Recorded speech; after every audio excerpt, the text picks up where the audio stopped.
Hi doctor, how are you? Welcome to week number 6 in our free AFK questions. And this week we're going to tackle epidemiology. This topic is extremely annoying because us as a foreign trained dentist, we didn't study this topic at all. And we think this is very far away from us as a dentist. But sadly, you need to know it, you need to understand it.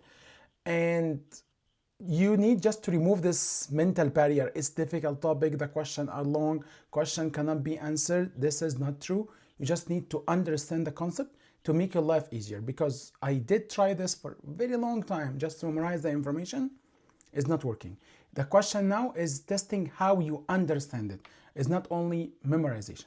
So in today's discussion, we're going to do through 5 most important topics, like we can call the must information you should know about epidemiology. If you would like to ignore it, I cannot blame you, but these 5 concepts, please be aware of those. Try to follow the sample discussion we're going to do today, and hopefully this will save you some question in the exam. Let's start with our first question. A diagnostic test for oral cancer screening has 90% sensitivity and 60% specificity. Which of the following best describe the most likely limitation of this test when used in a large population screening program? Many diseased individual will be missed. Many healthy individual will be incorrectly identified as having disease. The test will have low reproducibility. The test will not detect early disease. We need first to understand what the meaning of sensitivity and specificity. Sensitivity, in a very simple term, to detect disease. Specificity, in a very simple term, to detect health. So you are doing the test for your subject. We have the golden standard, we have the information, but we need other tests to be faster, cheaper. So like for COVID, I need to do sputum test, chest x-ray, do lab investigation, which is costly, taking a lot of time. Oh, let's go with other tests, which is going to be faster, cheaper, and we can give it to large population. So let's first understand what's happening here. So out of the test, we know the test which is like the golden standard test, we know how many of those having the positive, having disease to be positive, and how of those to be negative, to be free. And to make your life easier, once you hear negative, negative is almost always mean health. Almost always mean health, except in one condition, pulse vitality test. When I'm telling you pulse vitality test negative, this is disease, this is necrotic tooth. Other than that, when the test come negative, this mean health. So this negative, you can correlate it to specificity, not sensitivity. So let's try to break it down again. Sensitivity measures the ability of a test to correctly identify individuals who have the disease.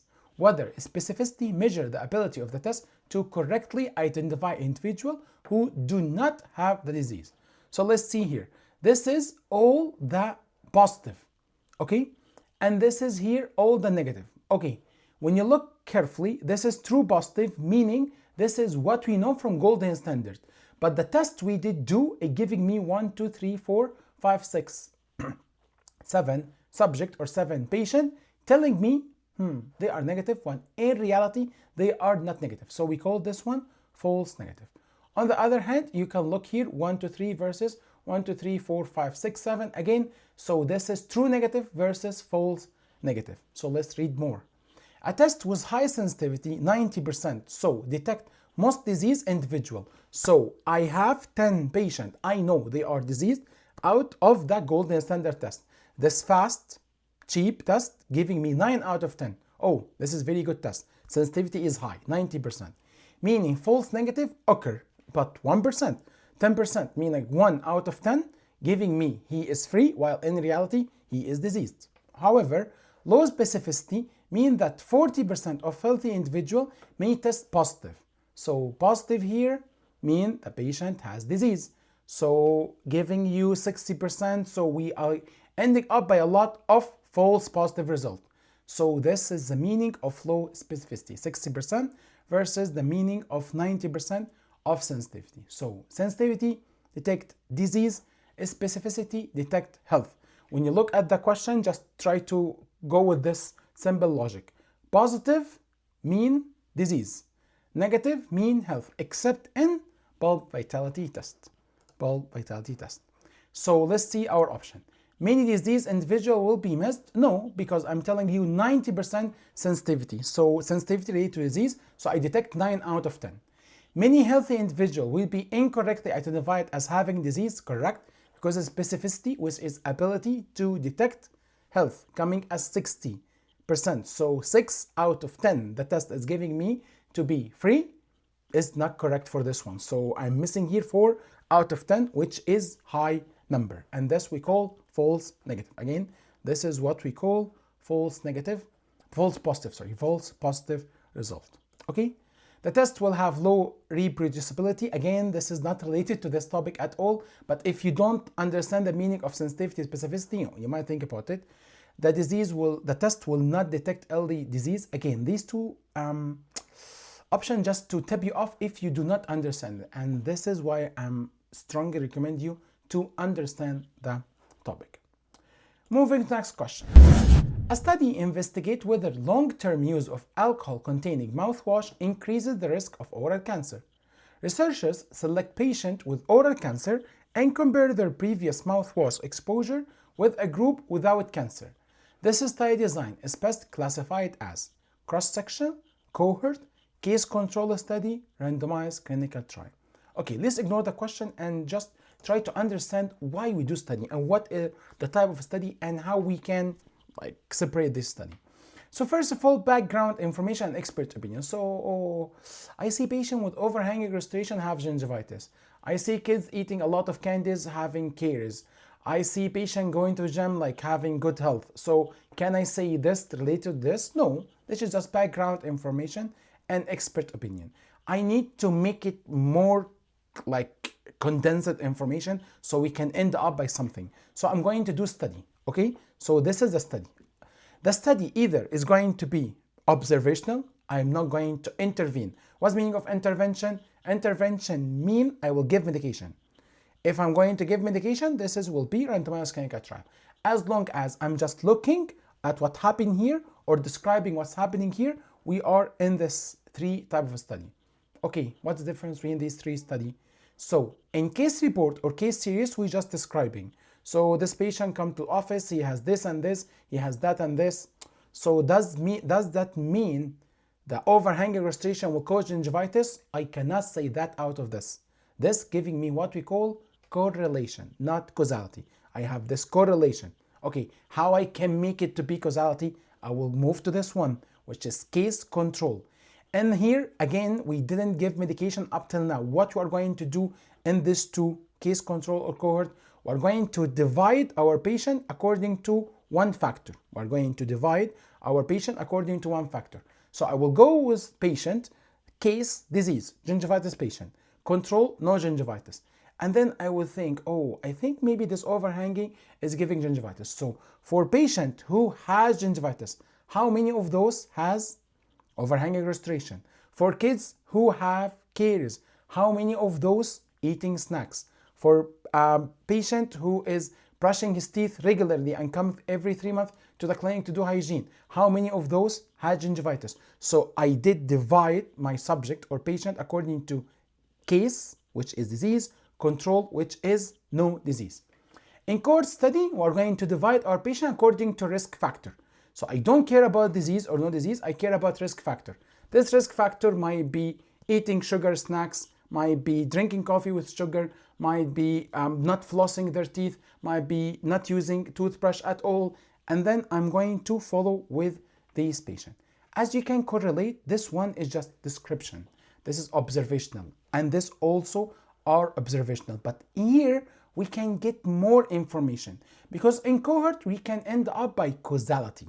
We can end up by link. Why link? Because I will follow with our patient after a few years, patient who are smoking end up by lung cancer. So I can say with confidence, smoking is leading to lung cancer. So this is how we think about it.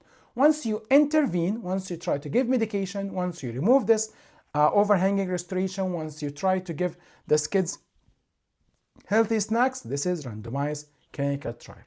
Okay, we did the study. Maybe our study design are biased. So I am now giving this medication for hypertension. I will look for people who are young, who are going to gym, who are like and having hypertension, giving them medication. Wow, amazing result. So some study has different type of biases, and bias is important. Please try to study this one. These study go to garbage immediately, because like if I have a lot of bias in our study, so I cannot think about it to be a good way. So this type of a study, as you can see, filtered information. So meta-analysis, systemic review, critically appraised topic, this is not a type of study. This is the study of the studies. So I will go for all these study, filtrated.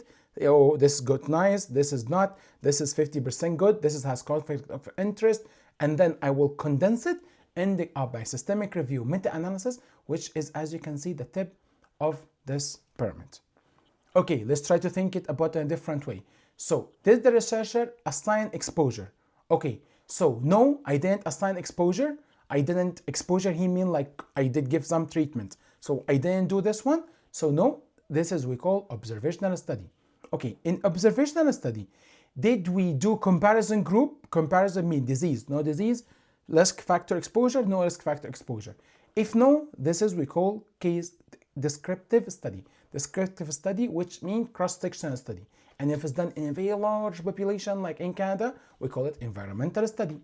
And then if we're going to design the study with a comparison group, so this we call analytical study, but at the same time, don't confuse, this is still under observational study. So either here we have cross-sectional study, exposure and outcome at the same time, or we have cohort, which means prospective, we follow up in time forward. This we start with exposure and look for the result. Or case control, which is retrospective, we start with the disease and then look in the past for the risk factor he was exposed to come with a final result. Just to explain, cohort most commonly will be prospective, and case control most likely will be retrospective. And this has very simple reason. In case control, we divide patient according to disease. So I will not go, you have hypertension, I will not give you medication, I wait till you are dead. No, I cannot do this. It can be done, but this is not how we do it. And in cohort, why we don't go to retrospective where we have the information from before? Because of the bias, because the accuracy of the information, I'm not sure, and the recall, attrition for the information coming from the patient. Again, more case, more presentation or more picture to explain. So case, have disease, control, have no disease, and we follow up either forward, which is not the best way to do it, or follow up and back to get the what we call a relative risk. And this is one more topic I would like you to study about. And cohort, we here go to risk factor. Exposure to risk factor, yes, and we follow up with them. Disease or no disease, and we follow up with them not exposed, having disease or no disease. So this one will give me what we call relative risk. So here, relative risk, and this one also can give me relative risk, and the cohort is the one to give us what we call causality. This is a real study to end up by causality. So let's go back here. So we have a study investigating a long-term use of alcohol. So here we divide our patient according to risk factor using alcohol-containing mouthwash. And the question of the study, does this increase the risk of oral cancer? And then we select patient with oral cancer and compare their previous mouthwash exposure with group without cancer. So in this case, we divided our patient according to disease, no disease, because here we go in the past with the oral cancer and compare their previous mouthwash. You have oral cancer, so let's go to the history, which means retrospective case control. So cross-sectional, as you look here, cross-sectional, measure exposure and these simultaneously at the same time. No retrospective comparison. Once I don't compare, I give you questionnaire with yes, no, yes, no, yes, no. This is cross-sectional study. Cohort starts with exposure, then follow over time, which is the opposite of that design. Case control, which is here, RCT, which is not root canal. This is randomized clinical trial, subject randomly assigned to treatment. So here we go to give them treatment. Patient with cancer, we give them treatment, and this we follow up with this patient. So why we follow up with this patient? Because we have new medication. I would like to see if this medication is more effective, less side effect, giving me better result for our patient. Type of study are extremely important. You need to understand it, not memorize it. Moving to the next question. A patient insists on extraction of a restorable tooth, despite the dentist recommending root canal therapy and crown placement as the best treatment. The dentist ultimately agrees to extract the tooth after explaining all risk and alternative, which ethical principle primarily justify the dentist's final decision: beneficence, autonomy, justice, non-maleficence. These four principles, you need to understand it, so let's try to ignore the question now and understand these four principles. So autonomy is respect a person's freedom to choose what is right for them. So you are a dentist. I would love to save this tooth, do root canal treatment, do the crown, but the patient has no financial ability to do it, so I should respect his autonomy as long as the treatment is indicated. As long as the treatment is indicated. Beneficence, which means doing good. All choices for a patient are made with the intent to do good. So I'm not going to extract healthy tooth. I'm not going to tell the patient, come to me, I would like to, I have did root canal treatment for this tooth, and I hear this will lead to this breast cancer, so extract it. And I look at the x-ray, nothing wrong. X-ray are perfect, no clinical signs and symptoms. So here, I will not do extraction. Why? This is not respecting autonomy. This means autonomy is respecting the patient wish within treatment option. Within treatment option. You are not a barista here, coming to you, giving you this treatment to do, no. But if this is line of treatment, yes, we should respect autonomy. So I think this is clear now to clarify this fine line. As long as treatment is indicated, you follow autonomy. Treatment is not indicated at all, no clinical justification for this, you are going to refuse to do this one because all the choices for the patient are made with the intent to do good. Okay, non-maleficence, do no harm. So if you did extract this tooth for the previous patient, like the one with root canal treatment because she think this will lead to breast cancer, what you violate? You violate non-maleficence. Why? Because you did harm patient, because the tooth is fine, no clinical signs and symptoms of infection or failed RCT, yet you did extract it. I respect autonomy. No, you didn't respect autonomy. You respect the patient desire, which is not. You are not a barista again, you are a dentist. Finally, justice, treat and provide care fairly to all patients. I don't refuse treatment for the patient due to ethnicity, due to color, due to financial situation, due to anything. This is justice for everyone. And at the same time, I will not give some patient like free root canal treatment. I will not give some patient free crown just because coming from different ethnicity. Again, this is violating justice. Please do not overthink these four concepts. Just think about it when you understand it. Read the question carefully and think, oh, whatever come to your mind first, yes, pick it. Because I see a lot of confusion between these two. This is beneficence, oh, but like doing this didn't harm the patient, so this is non-maleficence. Once you go to maybe, I think they might, stop and go back. So let's see here. Autonomy refers to the patient's right to make informed decision regarding their own healthcare. After the dentist explained the diagnosis, treatment option, risk and benefit, the patient has the right to choose the treatment they prefer as long as it is indicated. Please don't ignore this part. Although the dentist believes root canal therapy is the most beneficial treatment, which is beneficence, respecting the patient's decision to proceed with the extraction reflects respect for patient autonomy. So beneficence, acting in patient best interest, dentists recommend RCT instead. So this is why I think RCT is better. So I'm not following beneficence. I am following autonomy because patients try to choose treatment. Justice, fairness and distribution of care for everyone. So justice, think about it, it's you patient and someone else, insurance company, other people from his group, other people from his age, other people from his gender. Non-maleficence, avoid causing harm. Extraction may not be the most conservative treatment, yes, but at the end of the day, I didn't harm my patient. You did extract a tooth, which is restorable, but like at the end of the day, extraction is one line of treatment, because if I didn't do anything for this, what might happen? Amazing. It might end up by flare up, might end up by facial swelling, might come as a life-threatening condition.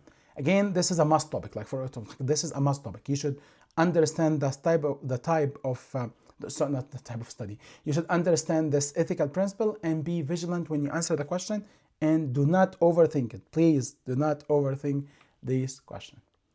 Next question. During sterilization monitoring, a chemical indicator strip failed to change color, but the biological indicator showed no microbial growth after incubation. So we have contradicting information between chemical and biological indicator. Which interpretation is most appropriate? Sterilization cycle failed and the load must be discarded. The biological indicator is more reliable and just sterilization was successful. Both indicators are equally unreliable and the cycle must be repeated. The autoclave temperature was insufficient for sterilization. Okay, ignore the question. Let's go back to the indicator we have. So we have three indicators. Mechanical indicator coming from sterilization itself. Sterilization machine itself giving me report at the end. This one over the screen or printed or over a stick of USB, telling me the temperature, telling me the pressure, telling me duration. This is what we call mechanical indicator. Then we have chemical indicator. This is chemical indicator. This is chemical indicator. Chemical indicator change in color when exposed to heat. Change in color when exposed to heat. Once exposed to heat, this will change in color. Okay, this is fine. So when I see this coming to change in color, this gives me indication, yes, this was exposed to heat. Does that mean the sterilization is perfect? No. This comes in the term for the biological indicator, which is the most reliable one and the golden standard. Why? Because in this biological indicator, we have spores, which is the most resistant bacteria. We put it inside the sterilization at the same condition for the other pouch or pack, and then we're going to do it inside the incubator, as you can see here.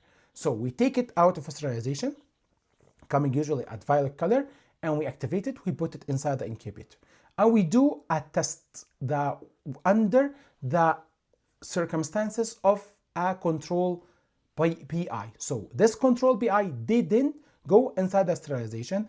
This control PI, we do it as a control, the name implies, and this is what we did use inside the sterilizer. After 24 hours, 60 degrees for 24 hours, it comes change in color to be yellow. Change in color to be yellow, this means the bacteria is dead. So as negative, oh, listen here. So the test here is negative. So does the test means negative, bacteria is dead. So does that mean sterilization cycle is perfect or defective? Negative mean health. So here, correct. So negative mean health, apart from the cold test. Amazing, you are following the information now. And this means the test is fine and the spores are dead. So I understand the sterilization cycle is perfect for this one. Let's read it again. So here, mechanical indicator measure time, pressure, and temperature, which is coming inside the machine itself. Chemical indicator detect exposure to certain sterilization condition, which is heat.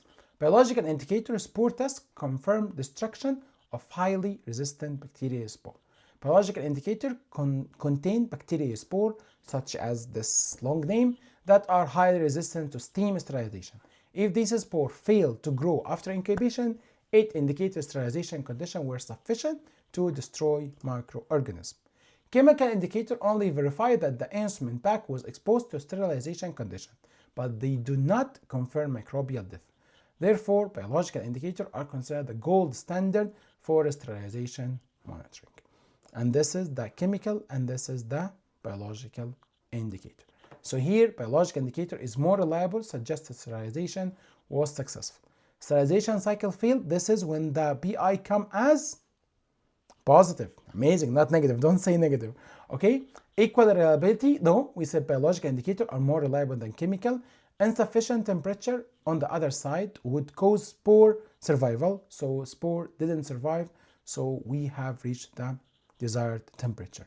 So just to, because this is that will leave you with a mystery. So how come the chemical is not? So this means the sterilization, this pouch maybe was like overpacked. So you have two pouch over each other. So this pouch was down. So it wasn't exposed to enough steam, enough heat to change the chemical indicator. Last question for this. A study evaluates whether a new fluoride varnish reduced dental caries in children compared with a standard varnish. The statistical analysis report a p-value of 0.03. What is the most appropriate interpretation? Okay, p-value is extremely annoying. Like the other topics, yeah, we can go through it, but like p-value is really annoying one. But you just need to understand how this epidemiologist and scientist design their study, and then it will become easier. Ignore the question again. Let's go to think and see what's happening here. So here, This p-value is probability to obtain the observed test result assuming the null hypothesis is correct. Okay, let's try to break it down here. So when you do study, I'm doing the study to think, oh, is this varnish more effective to deal with bacteria, more effective to deal with caries, reducing the caries chance? So this is my question, okay? To be fair, to be just with this one, I will say the null hypothesis is the opposite to what I think is the case. So the null hypothesis in all the study is the opposite of what I'm trying to prove.